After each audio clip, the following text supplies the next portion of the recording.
I thought it'd be kind of fun to do another anime review. I haven't really done an anime review in a while, and I thought it'd be kind of fun to do another one. And this is one you can go watch on Amazon Prime. If you have Prime, can go check this out. And that is an anime called Killing Bites.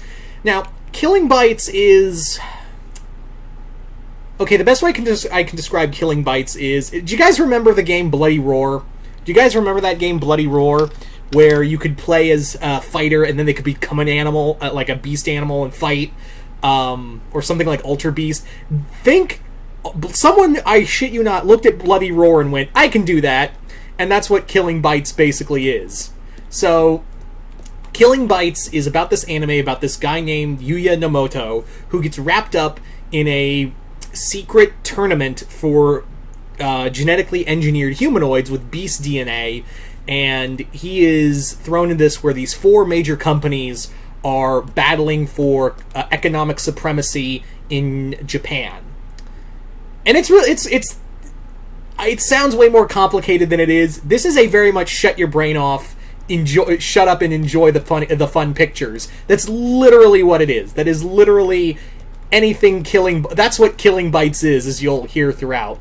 So our main protagonist is named Hitomi, who is genetically spliced with a honey badger, or as a rattle, as they call it, because brute honey badger just would make you laugh every time.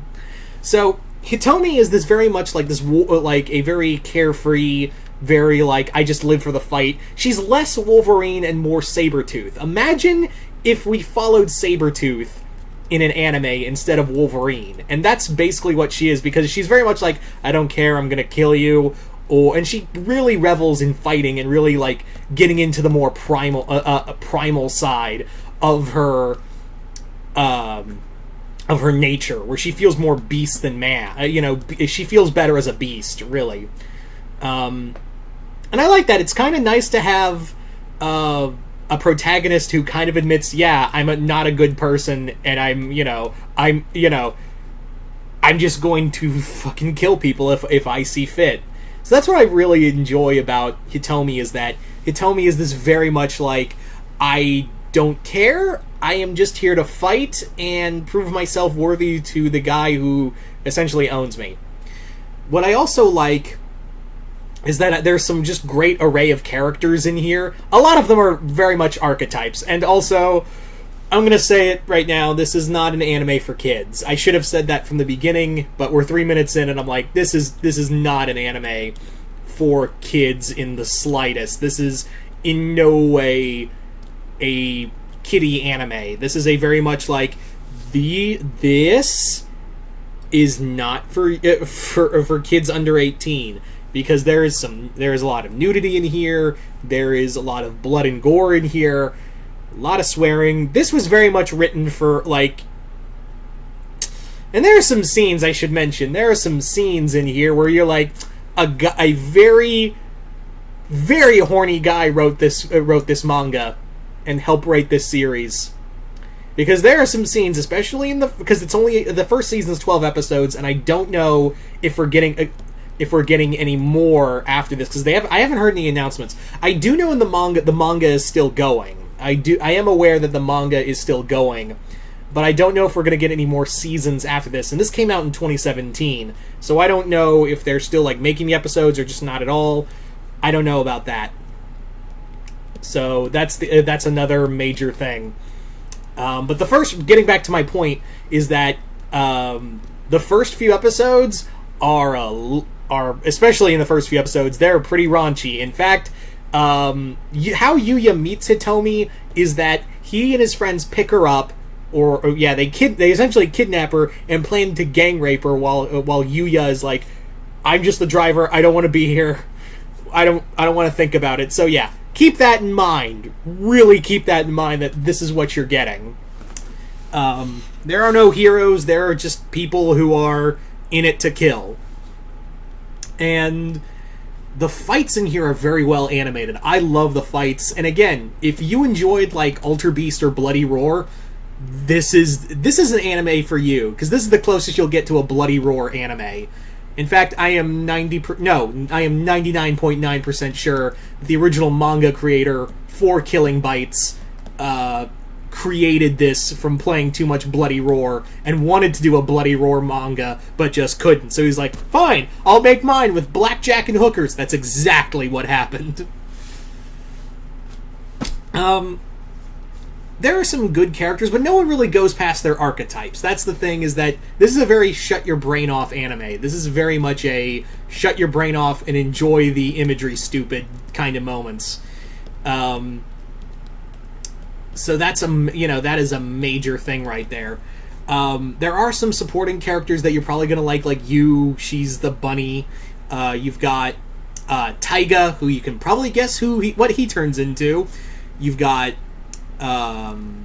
his sister Urza, who is a cheetah. And the villains are all mostly reptiles, although the endgame boss turns into a creature you weren't expecting and then realize, oh, it's actually pretty powerful. And what's also a neat thing is that this also works as a nature documentary. Let me explain. Every time they reveal an opponent's abilities or strengths or weaknesses, they cut away and talk about the animal they're spliced to, like a nature documentary. So whenever,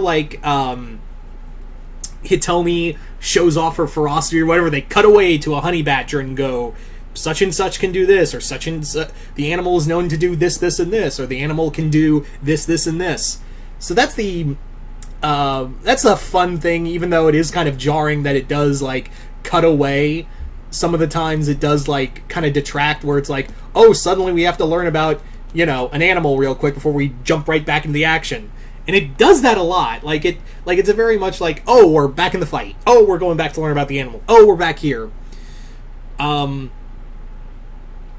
And there are some characters in here where you're going to enjoy watching die. You're going to enjoy watching some of these characters die because, oh boy, some of them don't die pleasant.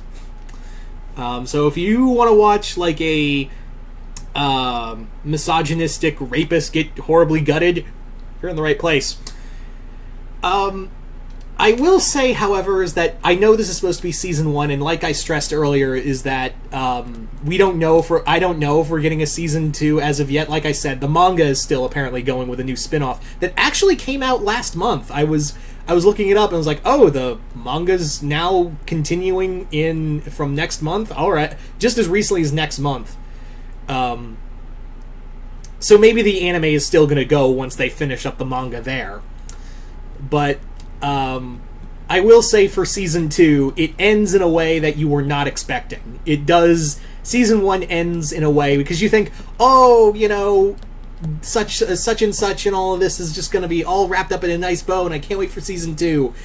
The ending is going to either make you mad or be like, oh shit, I can't wait to see what happens. It's a very divisive ending, I will say. It's a very, you're either gonna like the ending to the first season, or you're really gonna fucking hate it. Because it just depends on who you are. That's at the end of the day, it's just gonna depend on who you are. Other than that, this is like I said, like I've been saying throughout this brief review, is that this is a very shut your brain off, very much enjoy what you have on the screen, which is blood and guts and violence everywhere, and some fan service, but that's part of the course for Japan these days. What can I say?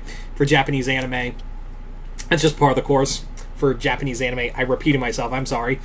So go in open-minded, but go in at the proper age. I cannot recommend this for people under 18. I can't recommend this for a 10-year-old. No, if you got kids, don't let them watch this. But if you're a parent, have fun. Anyway, so there you go, guys. That is pretty much my review for Killing Bites. But if you've seen the anime, you guys tell me in the comments below. What did you think of Killing Bites? Did you guys like it, hate it? Are you guys hopeful? If you did see it, are you guys hopeful that we will get a season 2? Or are you like, I don't think we're going to get one? Or, whatever. Just comment below, let me know. I'm very interested because I have seen this show does have some following, but it's more of a cult following, so hopefully that'll change. But anyway, until next time, I'm Mr. Multiverse. I'll see you next time in the multiverse.